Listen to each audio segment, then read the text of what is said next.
on Tuesday, the 15th of July, 2025. You're with Coffee Time on West Coast Radio. Our guest is Senabu Martin from the Kerewan Area Council. We are getting an understanding of how the local area council in that part of the country, in the North Bank region, operates. People wonder why Kerewan, Kerewan was chosen for the headquarters of, the area council. A lot of people would have thought Farafenye would have been a better place. What do you think of Farafenye as, a location for, a future location for the area council? The area council. I believe the location of the council in Kerewan has to do with decision by colonial masters, because even the governor's office is in Kerewan. So that was a decision by the colonial masters. Because of its nearness to Banjul. And the river transport, because those days river transportation was used a lot. Yeah, so I believe that is it. And for Kerewan Area Council for me, personally, I would prefer Kerewan Area Council to continue to be in Kerewan, because administratively it is more ideal. Farafenye is viable. It's a viable business center. Business thrive quickly in Farafenye than in Kerewan. But for administrative-wise, we are comfortable in Kerewan. Yeah, because of Banjul. Because of Banjul. If the administrative capital of the country were to move from Banjul, I mean, would you reconsider that decision that Kerewan is the most ideal location for the area council, for the local area council? Perhaps at that time. But for now, Kerewan is okay. Okay. Yes. Okay, fantastic. And in terms of, business activity, how much of that takes place in Kerewan? I think there is a lot of business activity coming up now in Kerewan. Oh, only coming up now? Yeah. But compared to Farafenye? No, they are not comparable. Yeah. You've been to Farafenye? I have, yes. Yeah. And the location of Farafenye too gives it that advantage. It's strategic. It's strategic. Given the volume of trade between us and Senegal. Yeah. And also the fact that people have to transit, going to the western side of Senegal, you have to transit through Farafenye. Or coming from the western side to go to the northern side of Senegal, you have to transit through Farafenye. So the location is strategic. But the council would have been also good in Farafenye. But you can imagine the amount of distraction. Why distraction? Farafenye is noisy. Well, I'm sure there'll be an administratively. Administratively, Kerewan is more ideal for the headquarters of the council. Okay. Yeah, and you have a lot of offices. That's what I said. You have a lot of other, departments: agriculture, livestock, education. So it has to do more with colonial decision than what we desire now. Yes. One would have thought that one of your biggest revenue streams would be the lumos. How important are these to, revenue generation I think from Kerewan Area Council? I think apart from the trade license, the lumos and the markets are our next biggest revenue stream. Yeah, the lumos and the markets. Because we collect daily, lumos weekly. Yeah, they are really helping in terms of our cash flow. Yeah, in terms of our cash flow. And I suppose agriculture is big in the North Bank region, but what about, access? I mean, farmers, after harvesting, getting to the markets and all of that. We spoke about roads. Yeah. So far, you've rehabilitated only 3 out of God knows how many roads. Huh?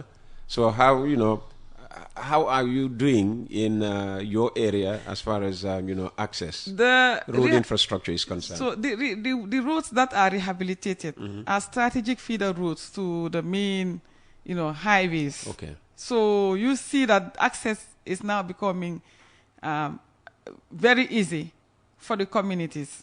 Yes, to travel to the lumos, to travel to any other part, of the country they want. Yeah, because all are in strategic locations near lumos. Yeah, especially those ones around the Hakalang, the Sika and Bakalar. Yes. The roads project also are making it easy for people to have easy access to markets. Yeah. You mentioned the Hakalang. How important will that be, eventually economically to Kerewan Area Council? I believe in the next 10 years, we will see a change in North Bank. Because of Hakalang? I can just imagine. It's a state-of-the-art highway. And that, yeah, we can just, admire it, but that does not necessarily... No, you are talking about the importance. Yes. So that's where I am coming to. Okay. You have a lot of farming communities along the Hakalang, from Bunyadu to Kuntaya. So when you take that highway, before you reach Bunyadu, you see communities and you see how they engage in farming activities.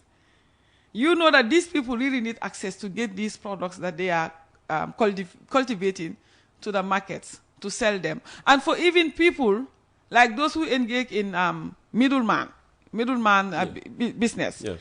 For those people to come to get these things out of their farms. So it's easy. So, and that is going to increase their economic status. When your economic status increases, what happens to you? You have personal development. So there is going to be a lot of change in the next 10 years to come. Okay. And what will be the role of Kerewan Area Council in helping make these changes happen? Because the more people are involved in economic activity, I suppose the more revenue you will generate from their economic activity within your area. Obviously. So we will, as we are currently doing, we will try to increase the markets, build as many markets as possible.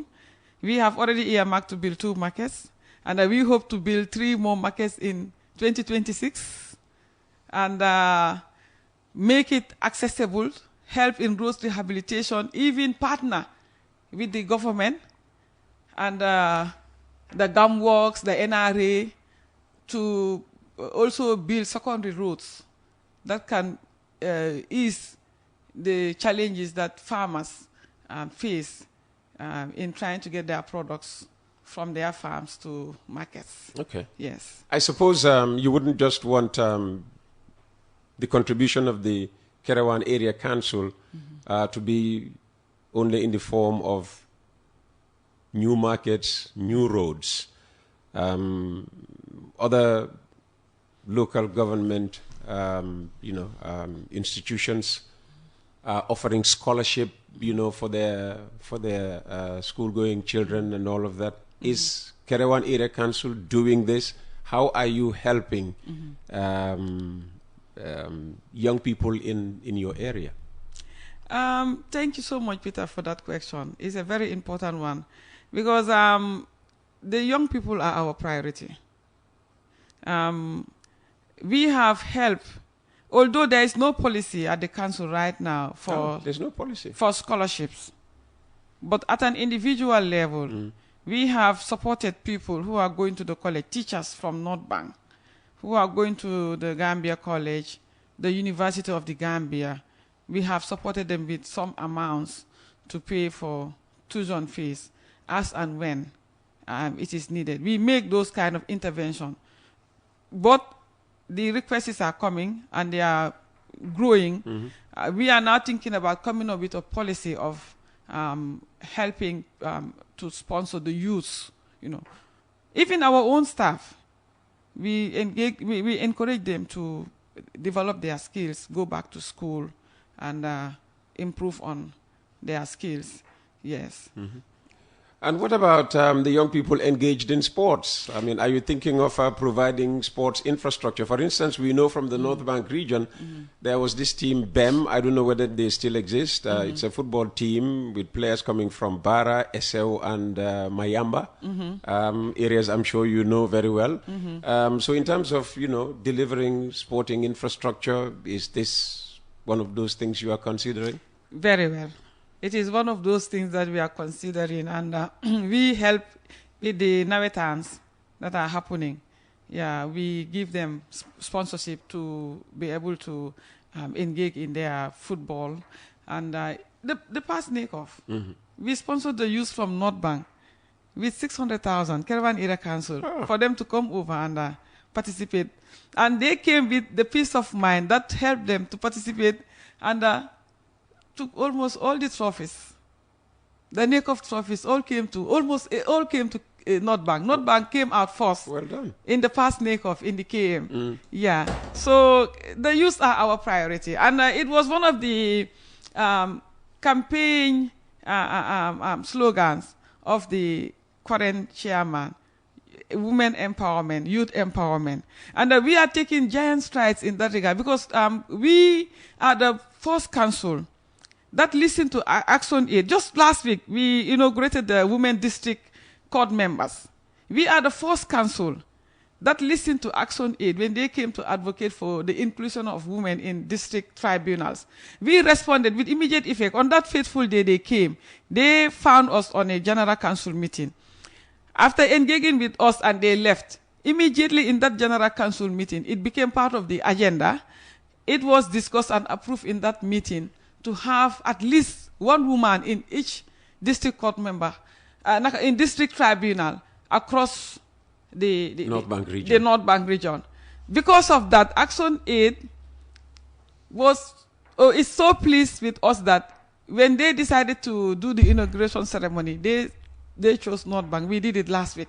Last week, Thursday. Congratulations. Thank you. And do you think that was possible? Because you're the only female CEO of a local government council across the country, aren't you? Do you think that was made possible only because you happen to be a woman? It's part of it, but that's not only it. The council supported it under the leadership of the chairman, and we have the chief rep, who also has his own district tribunal, Chief Alpha Khan, accepted it, advocated for it as well, persuaded the council with the chairman for the council to, and of course with my, persuasion as Your well. influence. my influence. It became a reality. You keep referring to the chairman. You seem to have a very, healthy and close working relationship. Yeah. Why do you think that is important, for the progress, the growth of any local council? In my inaugural speech last week, I mentioned it there. Empowering women accelerate societal growth, development. So the chairman is someone who empowers women, not only Senabu as an CEO, but that is the chairman. That is who he is. He is someone who believes in the leadership of women. So I have a cordial relationship with him because of his respect for women. He is someone who is respectful. He supports our ideas. He just doesn't throw. When we come with ideas to the chairman, he listens to the ideas. And if it needs reorganizing or moderation, we will engage in that discussion and come up with a solution that is in the best interest of the council under the North Bank region. Okay, so how many councillors do you have, and how many of them are women? We have. If I am right, I am not good in that term. We have about 16 elected councillors, and I think 5 nominated to make it 21. 5 nominated councillors. So among the 16 elected councillors, we have 2 elected councillors. 2 elected women councillors. 3 elected women councillors. 3 elected women councillors. Okay. And 1 nominated lady. Yeah. So 4 of 21. Yeah. Women. Well. Yes. Yeah. Okay. Very good. And okay, you work very well with the chairman, but of course you would have subcommittees that would be headed by councillors. How about your working relationship with the councillors? It is cordial. In fact, the bulk of the work at the council is done at the subcommittees. Sometimes it can be very rough. We knock heads. But that is when we have to do the work. We fight when it is necessary for us to fight. But out of the council chambers, we become one family again. I think that is the reason why we are able to achieve what we have achieved so far, and we look forward to achieving more in the near future. Now, before the advent of the local government commission of inquiry, people like me just assume that the mayors, the chairmen, chairwomen actually ran municipalities and area councils. But we're beginning to hear that, oh no, mayors are not, mayors don't run the councils. Rohim Aliklu argued that the people who actually run the councils are the CEOs. Now, explain to us what the role of a CEO is and what the role of a mayor or, chairman is. If we should go by the Local Government Act, yes, it is supposed to be the CEOs. The administration should run the council because the CEO is the chief administrator of the council, responsible for the day-to-day management of the council, and is the chief accounting officer. If anything goes wrong, if any embezzlement happens, mismanagement of funds, is the CEO who is answerable or who should be answerable. So the responsibility of the chairperson should be to ensure that the right policies are formulated and provide the enabling environment for the CEO to be able to execute his or her duties without fear or favor. That should be the responsibility of the chairperson. It depends on the individual. Like I said, at Caravan Area Council, I don't experience such things there. But that was not the situation when I was at KMC. So I'm not going to take the argument that it is not the chairpersons or the mayors that runs the council. It is the CEO. I deny that. Okay.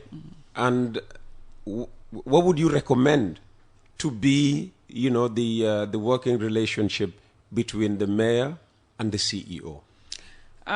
It should be based on respect, mutual understanding, and cooperation.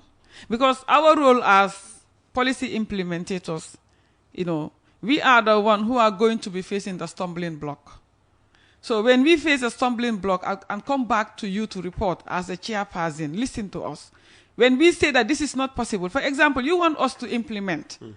Right now, I have the leverage, to spend when it is necessary. When it is not necessary, when I talk to my chairman to say that I think we should stop, spending for 2 weeks to allow our accounts to grow so that we will be able to pay salary comfortably come the end of the month and have something that can keep us until the next month, the chairperson should listen. And that's what happens at Caravan. But that was not the case at KMC. We'll come to your experience at KMC later on. And what should be the relationship now between the Ministry of Local Government and the local councils? The ministry is an oversight authority. The ministry, the central government through the ministry, establish the local authorities, So the ministry is there to ensure that, the local government authorities, operate in the most, how do I put it, efficient and effective manner. Because the local government authorities, if they are successful, the central government authority wouldn't have much to do at the local level. Because the local government authorities are the ones in direct contact with the local communities. If we are able to deliver in terms of schools, in terms of good secondary road networks, markets, the local people grow. Economic development, the local people strive. And economic development happens at the local region. So when that happens, where did it happen? Is it not in the country? Yes. So, but who takes the credit? And this is where politics comes in, isn't it? The local government authority takes the credit, and the central government as well. Yes. Okay. Now, you found yourself, between two extremes, where you worked in, a local council where the head was from the opposition. Now you're working in a council where the head is from the ruling party, not so? Yes. All right. So, I mean, compare the two and, how politics, played a part in whatever experience you had. Thank you. I think through our discussions, the comparison has already been made. But I would just state that I am someone who is not the political type. So when the vacancy for the CEO position in Kerewan Council, KMC, Cardiff Municipal Council, first came to my attention, I saw it, became interested, and they decided to put it aside. Because what happened was they advertised twice. So the first one was from the council itself to advertise for the position. Then, after some time, I saw it back in the newspapers. I engaged my husband on it. I told him that I saw this thing, I was interested, but because of the councils are, we know how they are, political environment. So I was... Did you say, well, KMC is currently headed by a politician from the opposition? No. That time, at that time, I had no such thinking, because the mayor had a good, public, how do I put it? People accepted him, that he is someone who is there. Public opinion was in his favor. People accepted the fact that he was there serving the people, because people started seeing, some things happening. So I wanted to go there, but I was not thinking about the mayor at that time. I was thinking about the staff. Okay. Yeah, because the mayor found the staff there. The staff were there well before the mayor came into the council as mayor. So, and we knew what transpired at KMC. How Yaya Jammeh abused it. It was a political institution. So that was my concern at that time, that I raised with my husband, and he encouraged me to apply. He told me that has changed now. The current government has changed that now. Okay. Yeah.